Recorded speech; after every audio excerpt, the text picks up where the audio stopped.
Hi there, this is Amy from Solstice Nutrition, and today we are discussing intuitive eating principle number 2, honor your hunger.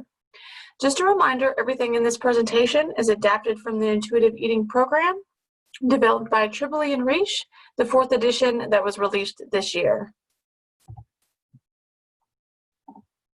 Before we begin, please take a couple of deep breaths. We've been covering a lot of information and you may be doing a lot of deep work within yourself. You're in the right place and you're doing the best you can. So I invite you to take a few deep breaths before we move on. This excerpt is from the book Intuitive Eating, Edition 4. Keep your body biologically fed with adequate energy and carbohydrates. Otherwise, you can trigger a primal drive to overeat. Once you reach the moment of excessive hunger, all intentions of moderate, conscious eating are fleeting and irrelevant. Learning to honor this first biological signal sets the stage for rebuilding trust with yourself and food. Remember, a dieting body is a starving body. This may sound extreme, but the symptoms of dieting mirror those of a starvation state within your body. Our need for food is primal and essential. If you are not getting enough energy, we will naturally compensate with powerful biological and psychological mechanisms. The effects of semi-starvation are demonstrated in a study conducted during World War II by Ansel Keys. The study included 32 strong, healthy men. They were asked to eat normally for 3 months, whatever and as much as they desired. Following 6 months, they were forced into a semi-starvation period by cutting their calorie consumption in half. The results demonstrate the effects that calorie restriction dieting may have on your body. The men showed a decrease to their metabolism by 40%. They became obsessed with food and often ate in a gulping, ravenous manner after the study was completed. Some of the men developed eating disorders, including bulimia and binge eating disorder. Many started to exercise excessively, and many showed personality changes. All of these side effects can be seen to those that use long-term calorie restriction when dieting. Following the study, the men had intense hunger pangs, and their hunger was insatiable. Some of the men reported it being hard to quit eating, and some were binging on 8,000 to 10,000 calories in one sitting. The majority of the men did not return to normal eating habits for 5 months or more. Now, these men did not have social media or societal ideals against them, so imagine how much more extreme it would be today. Let's talk about primal hunger. Dieting mirrors the food insecurities felt by our ancestors that were often unsure about where their next meal would come from. Their food restriction was not by choice, and this fear of food insecurity is passed down to us. Your body does not know that you have food readily available and assumes food restriction is due to a lack of food availability, leading to a binge when the body is then fed again. Food insecurity and food scarcity is a form of trauma. Studies show that insecurity can lead to eating disorders, including bulimia and binge eating disorder. Historians have found that during times of famine or food shortages, that food becomes a preoccupation with society, causing breakdowns of social behavior, abandonment of cooperative efforts, and loss of personal pride and family ties. On an individual level, these concerns are reenacted in dieting behaviors. Trauma of dieting can start in childhood, and those that grow up with dieting parents that had many food rules may have been fat shamed or had ongoing poor relationships with food. Next, let's talk about the mechanisms that trigger the desire to eat within the body. When the body does not consume food for energy, biological mechanisms are triggered. Food is a basic need that must be met in order for more complex needs to follow. Food is consumed for energy and survival. Not eating enough food turns on our eating drive, both physically and mentally. When dieting, we often feel that we fail due to willpower, when in reality our body is being driven by biological triggers. Neurochemicals from the brain coordinate our eating behavior with our body's biological needs. Through a complex system of chemical and neural feedback, the brain evaluates the energy needs of the body and creates chemical directives as to what food should be consumed. Restricting and dieting are counterintuitive to the process. The biological chemicals that regulate appetite also directly affect mood, state of mind, physical energy, and libido.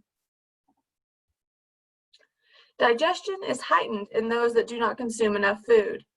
In food-deprived individuals, the body becomes primed and ready to consume food at any moment. Salivating within the mouth increases as food restriction rises. Even when food is not present, salivation is increased, causing digestive hormones to increase in dieters before and after eating. Neuropeptide Y, or NPH, is a chemical produced by the brain that triggers our drive to consume carbohydrates, which are the body's preferred source of energy. Food restriction and carbohydrate avoidance increases NPY, causing the body to crave carbs. This often leads to carbohydrate binges, not due to a lack of willpower, but the biological need for carbohydrate consumption. This process also happens at night when we are sleeping, creating the need to eat breakfast in the morning. Skipping breakfast will increase NPY by mid-afternoon, often causing a carb craving or binge. The more you deny your hunger and biology, the stronger and more intense cravings will be. The brain also produces NPY when carbohydrates are being burned as fuel and during times of high stress. As we eat more carbs, it helps to increase the production of serotonin, which in turn shuts off the production of NPY and halts the desire for more carbohydrates. Carbs are extremely important to the body. As I mentioned before, they are the preferred source of fuel for the body. The optimal functioning of cells happens when a certain level of glucose is maintained. The brain, red blood cells, and the nervous system rely completely on glucose for fuel and is regulated by the hormones insulin and glucagon. The liver stores a limited amount of carbohydrates that can help supply glucose when the level in the blood get low. But this is limited to fuel for 3 to 6 hours, except when you are sleeping, which requires less energy. When levels of carbohydrate consumption are inadequate, the body must rely on other systems to fuel the body. This includes taking protein from the muscles to convert to energy. This will provide energy for the time being, but has obvious repercussions down the road. Eating a high-protein, low-carbohydrate diet will not reverse this process, as the protein in the diet will also be used as a fuel source. Protein is required to build and maintain muscles, hormones, enzymes, and cells within the body. When the body is not getting enough carbohydrates for fuel, it will use the protein, diverting it from these vital processes. I know what you're thinking, but I have done a low-carbohydrate diet in the past and I lost weight. This is true, but you're losing weight due to the fact that your body is using its protein as fuel. With each pound of protein that is lost, you're also losing 3 to 4 pounds of water weight. So your body is literally consuming itself as a result of the weight loss. This is a good point in the discussion to talk about the keto diet craze. The keto diet was never intended to be a weight loss diet. It was developed in the 1920s as a therapeutic treatment for children with epilepsy. Side effects of the keto diet include kidney stones, osteoporosis, high cholesterol, and impaired growth. Animal studies have found that a keto diet increases fat accumulation in the liver and increases insulin resistance, with a twofold risk of developing type 2 diabetes. A study by Robel and colleagues in 2019 found that men and women on keto diets have decreased exercise performance. If you are considering the keto diet for therapeutic use, please be sure to work with a professional that can ensure it is being done safely. Sometimes chronic dieters begin to believe that they can trick their bodies and biological systems. Rather than listening to the hunger cues, the diet trains us to follow the rules of that specific diet. Rules may include eating at a certain time of the day, looking at food as a reward system when we have to question if we deserve to eat a certain food. It may require low-calorie or low-carbohydrate foods, or might suggest exercise as a barter system for food consumption. Skipping meals does not trick our biology. The hunger cues may be hushed, but the body still needs the fuel for energy. Skipping a meal often leads to a binge down the road that is triggered within the body. How do we honor our hunger? Your body needs to know that you're going to give it food when it needs and wants it. If it does not know this, it will always be on edge. Through chronic dieting, you have taught it to expect famine. Once your body learns to trust that food is readily available, it will become easier to stop eating when you are full because the body does not fear restriction. Feeding your body when it is at a normal hunger level rather than ravenous will help to regain trust in the access to food. If you don't feel hunger anymore, it could be that you have silenced the signals over time. Ways that we silence our hunger include numbing the signal by trying to trick it into thinking we are full, maybe by drinking coffee or calorie-free drinks in the morning.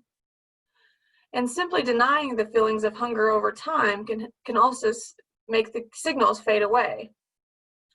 Frequently skipping breakfast will make it more difficult to sense hunger levels, often because we are ravenous by the time we eat.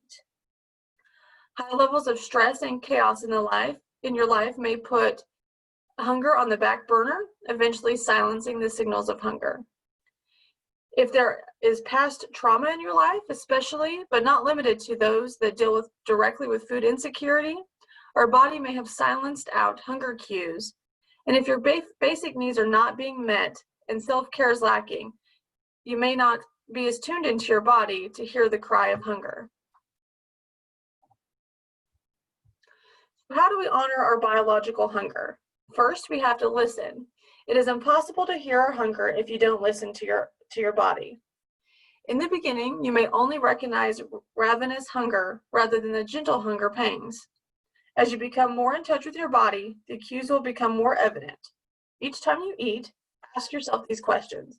Am I hungry? And what is my hunger level? If the feeling of hunger is hard to identify, ask yourself, when was the last time I felt hungry? How did my stomach feel? How did my mouth feel? How was my mood, focus, or energy level? Hunger sensations will become more evident as you learn to listen to them. A few examples from gentle to more ravenous include a mild gurgling or gnawing in the stomach, growling noises, lightheadedness, difficulty concentrating, uncomfortable stomach pains, irritability, feeling faint, and a headache. The feelings are very individualized, and you cannot compare your hunger cues to those of anyone else. As a general guideline when getting started and learning to listen to your body, don't go more than 5 hours without eating. And check in with your body at regular intervals to gauge hunger levels.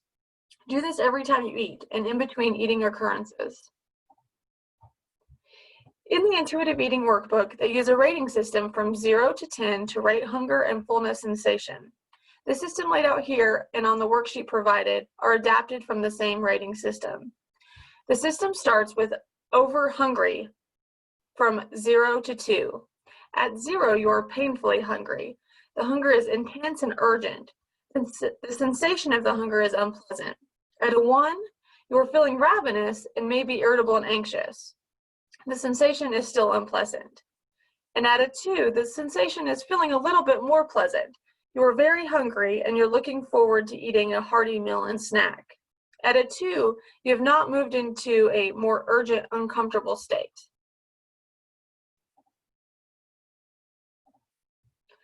The normal eating range is rating 3 through 7. At a 3, you're politely hungry. You're ready to eat, but you don't have to rush. This is still a very pleasant feeling. At a 4, you have a neutral sensation. You are subtly hungry and feel slightly empty. A 5 is also neutral. You're neither hungry or full. At 6 is when you start to move into fullness ratings rather than hunger. At a 6, you're beginning to feel full, but the sensation is still neutral. At a 7, you're feeling pleasantly full and you are comfortable and satisfied. At stages 8 through 10, you are over full. While 8 is still a neutral feeling, it is starting to move into the uncomfortable sensation. You are a little too full, but not uncomfortable. At a 9, you are very full and feeling too full for comfort. You may feel like you want to unbutton your pants. and at a 10, you are painfully full. You feel stuffed and maybe even feel nauseous. Use the rating system each time you eat, before and after. Ratings 1 through 5 will correlate to your hunger, and 5 through 10 will address your fullness. Use the provided worksheet to journal your meals to discover patterns. Is there any certain interval when you eat? Is there a relationship between how much you eat and the length of time between occurrences? Do you find that you are grazing or eating small meals more often? Which is totally fine, by the way. Don't worry if you find that you're more hungry than usual. The body may desire more food one day and less the next.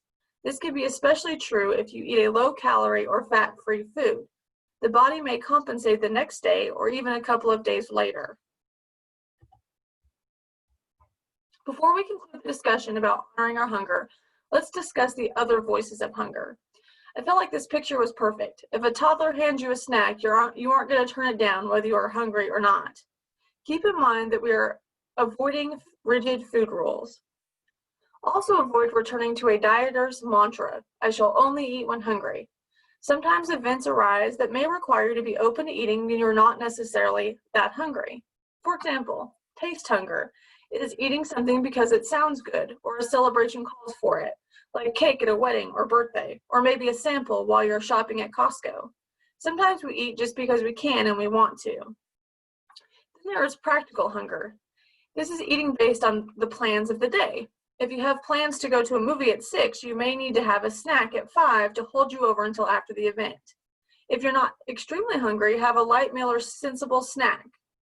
Or pack a snack for when the hunger does arise. Moms are great at packing snacks for their kids, but make sure you include one for yourself too. Finally, there's emotional hunger, which we will discuss later on in our journey. In the meantime, evaluate why you are actually eating. What you used to think was emotional eating while dieting may have actually been primal hunger from restriction, so explore this without judgment. We covered a lot today, so feel free to reach out if you have any questions. I will be posting the journal worksheet for you to rate your hunger and fullness signals throughout the week. This will help you to become more in touch with your body and learn to listen to what it is telling you. The more you practice listening, the easier it will become. Have a great week.